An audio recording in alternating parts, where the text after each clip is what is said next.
dans une prison française à Paris. La première plaignante, Enda Ayari, aurait menti au cours de l'enquête en confondant et plus tard changeant complètement la date et le lieu du viol présumé.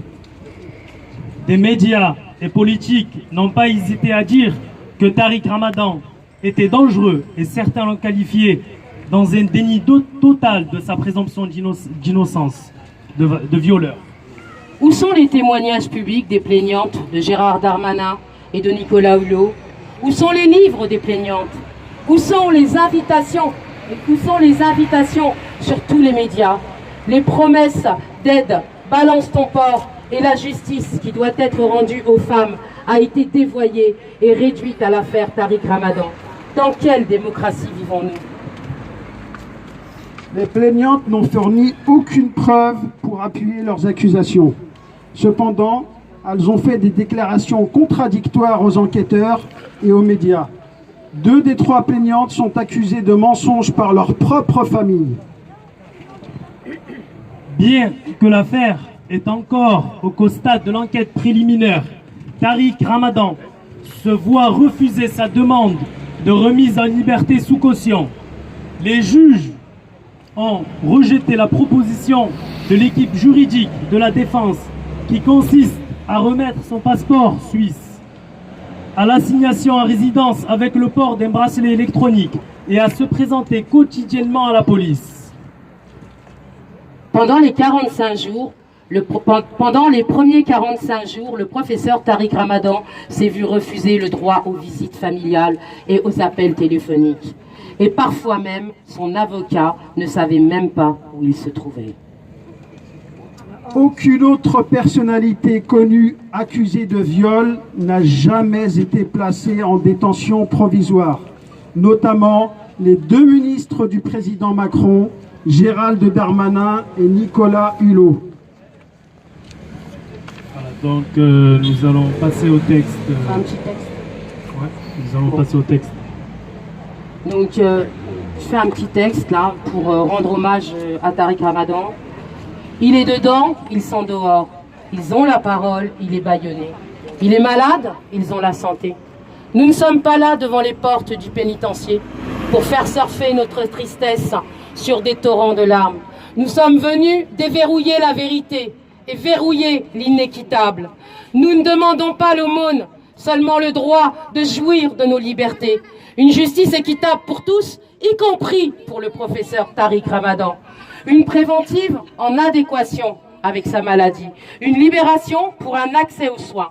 Mettre en avant la vérité pour que nos libertés soient préservées. La loi est notre bien commun. Elle est garante de nos libertés. Elle nous protège.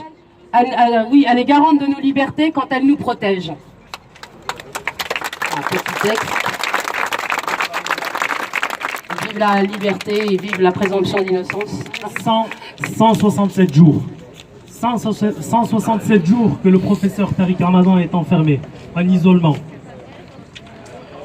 On va essayer de traduire sa pensée. Je me battrai pour mon droit aux soins. Je me battrai bien davantage, de là où je suis, pour qu'une justice lucide et équitable soit rendue, dans le calme de la solitude et dans la force du cœur libre. La vérité n'a besoin ni de foule, ni de zèle. La vérité a besoin de temps et de courage. Ce temps viendra et ce courage se fera sentir. La solitude est un rappel, la justice est un droit, la détermination est un choix. Affaibli de corps, mais renforcé de cœur, je resterai debout. Chaque douleur est un rappel de nos limites. Chaque douleur est un rappel des injustices dont les hommes sont capables.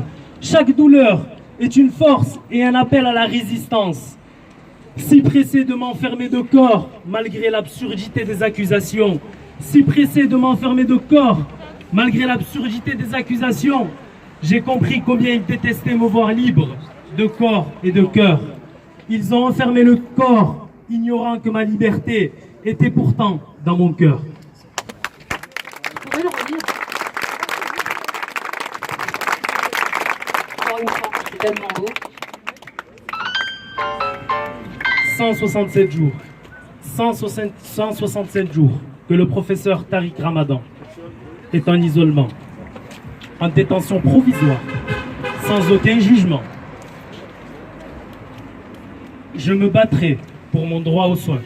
Je me battrai bien davantage de là où je suis, pour qu'une justice lucide et équitable soit rendue, dans le calme de la solitude et dans la force du cœur libre.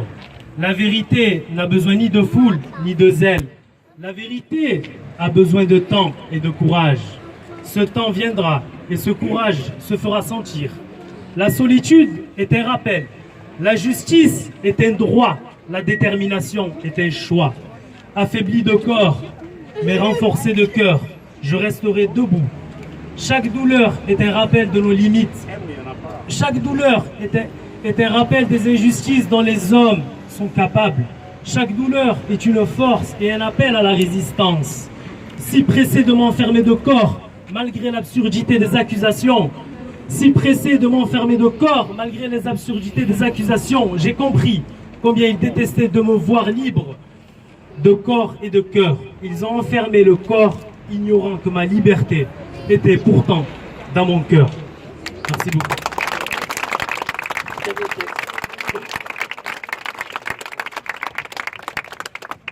Donc voilà, il y a des t-shirts en vente.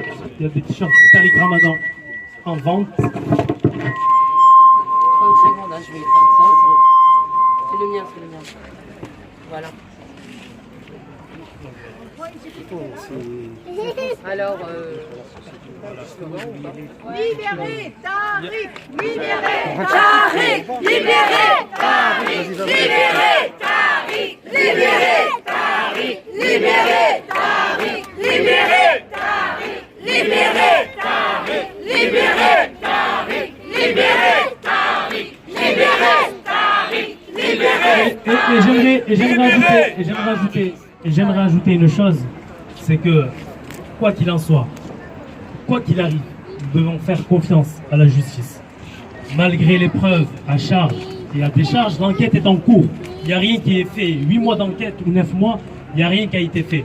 Donc nous faisons totalement confiance à la justice française. La présomption. Nous faisons totalement confiance à la justice française, il n'y a aucun doute là-dessus. Par contre, nous sommes là, nous les citoyens français, pour veiller à ce que les droits humains, les droits les plus fondamentaux, la France est un pays qui a été à l'initiation des droits de l'homme. Donc nous ne pouvons pas rester silencieux de ce qui se passe. Malgré sa maladie, il est toujours en isolement. On ne veut rien savoir. Mais bon, nous avons confiance, nous sommes optimistes, et puis la vérité viendra. La vérité viendra. La présomption. merci.